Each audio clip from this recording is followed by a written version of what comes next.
noticiero jurídico Canec. El día de hoy nos acompaña en entrevista el doctor Sergio Aguayo, de visita aquí en la Facultad de Derecho después de una conferencia pues que ha sido bastante enriquecedora para nosotros, que cotidianamente seguimos pues lo que escribe en los medios de comunicación y lo que realiza en los diferentes medios, así como también lo que ha escrito en diferentes libros que ha publicado. Bienvenido a Yucatán, bienvenido a la Facultad de Derecho. Pues el placer es mío, ha sido una jornada muy intensa, un diálogo muy fructífero, aprendí mucho y me di cuenta de la extraordinaria inquietud y preocupación que desprenden los futuros abogados yucatecos, vamos, se les nota inquietos y preocupados. Doctor, usted ha escrito de varios temas, uno de ellos es la relación México con Estados Unidos. Es eminente el peso latino que han tenido las últimas elecciones con Barack Obama. Los mexicanos en los Estados Unidos, ¿cómo calificaría usted la diplomacia de nuestro país en torno a los temas de los mexicanos en el vecino estado del norte? Bien, creo que afortunadamente ya se acabó la indiferencia que caracterizó la política exterior mexicana hacia las poblaciones en Estados Unidos. En los últimos años, yo diría en la última década, uno de los cambios positivos ha sido que desde la creación del Instituto de Mexicanos en el Exterior y la creación de consulados, de un buen número, de una red de consulados, 40 y tantos en todo Estados Unidos, sí hay un compromiso mucho mayor por atender a esa población, lo cual es un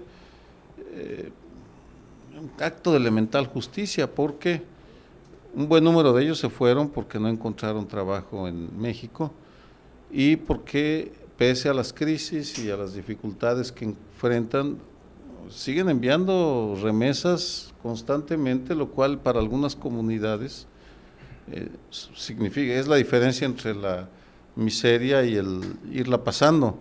Y si un buen número de familias mexicanas medio la pasan, es por esas remesas.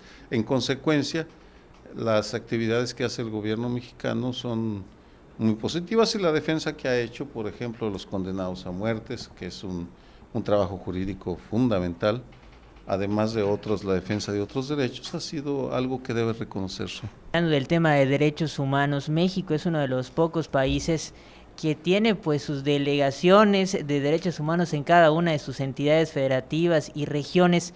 Desde su perspectiva, ¿qué tanto ha mejorado la defensa de los derechos humanos con la descentralización, si le podemos llamar así, pues de la CNDH en México? Es una tragedia nacional. Ese es uno de los campos más lamentables, porque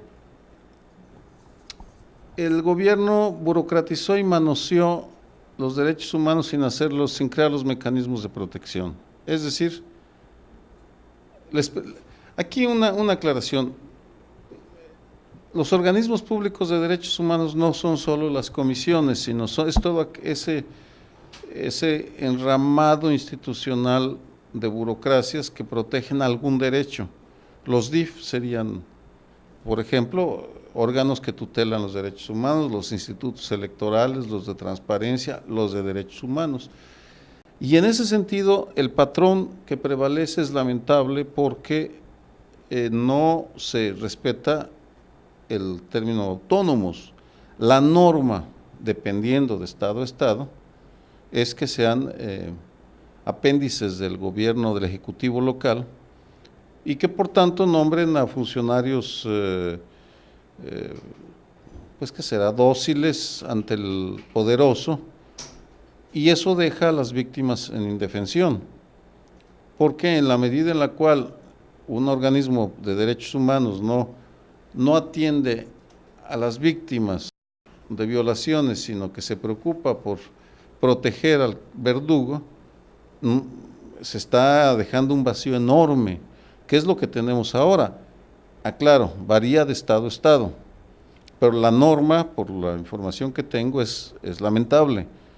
La norma es la inoperancia, la falta de compromiso, el desconocimiento incluso de lo que son los derechos humanos, con sus excepciones. Yo vivo en la Ciudad de México, que sigue siendo un oasis de respeto a las garantías y a los derechos humanos, pero en buena medida porque la sociedad capitalina se ha organizado y ha exigido que le respeten esos derechos.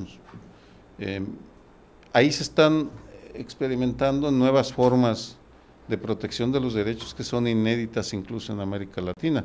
Entonces es un panorama muy desigual, una capital en la cual vamos a la vanguardia en América Latina y una Comisión Nacional de Derechos Humanos bastante, pues, ¿qué será? Timorata, dócil, parcial, conservadora, que dejan en indefensión a un buen número de personas. Y luego un panorama, un páramo en la mayoría de los estados en donde las comisiones son apéndices del Ejecutivo, que pone ahí a sus incondicionales que no lo van a molestar con recomendaciones incómodas. El resultado es que los patrones de violación a los derechos humanos se mantienen en niveles muy altos y vamos viendo cómo se amplían el problema en la medida que sale la información. Por ejemplo, pederastía, que ahora es uno de los temas de más preocupación. Hace algunos años no era tomado en cuenta, pese a que el tráfico sexual ha crecido exponencialmente. México es uno de los paraísos sexuales en el mundo. Hablo de niños y niñas. Esa realidad nos damos cuenta, pero no existen los instrumentos los organismos no están funcionando adecuadamente. En ese tema que acaba de tocar recientemente, en su última publicación, habla al respecto, ¿no? La Iglesia Católica pidiendo de una u otra manera educación sexual desde los hogares, y pues no resultaría tan relevante si no es que se da en este marco de un escándalo de pederastía en la Iglesia Católica. ¿Hacia dónde va este problema que pues ha impactado duramente a la Iglesia Católica y cómo se ha manejado pues la alta jerarquía de la Iglesia en nuestro país según su punto de vista?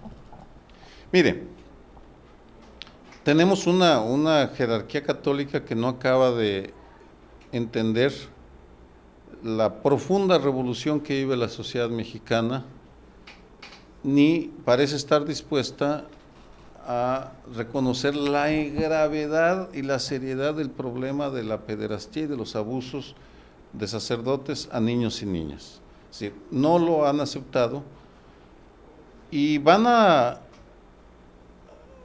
la defensiva y van reaccionando a los escándalos que van saliendo. El último y el más grave, el del padre Marcial Maciel, que es una historia terrible por toda la forma como evolucionó, y tienen que venir las declaraciones y los escándalos para que reaccionen de manera forzada, o bien las declaraciones del Papa, que los ha tomado por sorpresa y va, pero ya a la velocidad del sonido, mientras ellos siguen caminando como caracoles y resistiéndose a reconocer que la magnitud de los abusos sexuales que se han cometido en México todavía ni siquiera nos lo imaginamos, porque no se ha abierto del todo, las víctimas no se han decidido, muchas de ellas, a salir a denunciar porque es un drama terrible,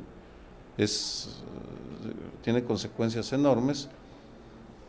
Vamos, es otro de los indicios de cómo la sociedad está transformándose más rápido que sus instituciones y la jerarquía católica, no la Iglesia Católica, porque es la jerarquía católica mexicana, no está respondiendo con la celeridad que lo están requiriendo las circunstancias o lo que les está marcando Benedicto XVI, que finalmente en su quinto año de Papa está demostrando su disposición a reconocer la gravedad del hecho, de los abusos sexuales cometidos por sacerdotes contra niños y niñas.